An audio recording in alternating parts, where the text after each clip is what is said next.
selon la Bible, quel est le pire des esclavages? Le monde en général est assez d'accord pour reconnaître qu'il y a toutes sortes d'esclavages. Dans le sondage de tout à l'heure, nous avons constaté que l'être humain est effectivement asservi par toutes sortes d'esclavages. La drogue, la boisson, l'argent, le sexe et combien d'autres choses encore. La Bible nous confirme que, qui que nous soyons, nous sommes tous esclaves. Écoutons ce qu'elle dit.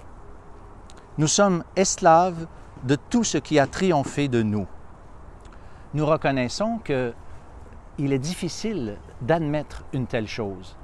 On n'est pas différent, en fait, des Juifs du temps de Jésus qui avaient osé affirmer au Christ qu'il n'avait jamais été l'esclave de personne. Pourtant, dans le moment même où ils disaient ces choses, ils étaient sous domination romaine.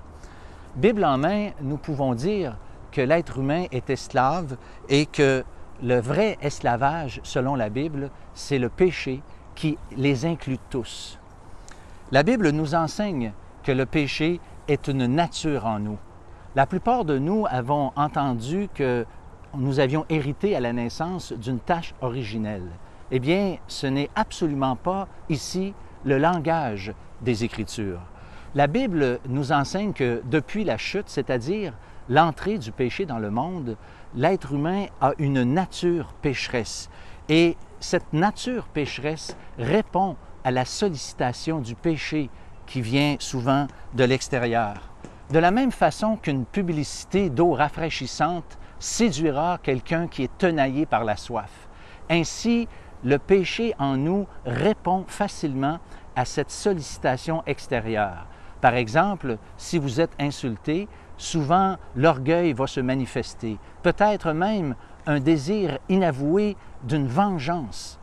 Voilà, mes chers amis, écoutez comment l'apôtre Paul, ce Juif, avait résumé cet esclavage. Voici ce qu'il dit. « Quoi donc? Sommes-nous plus excellents?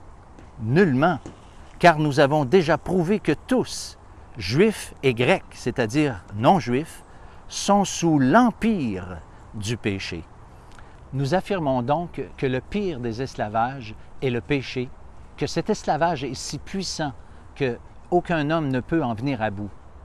Seul le Christ est capable de nous en délivrer.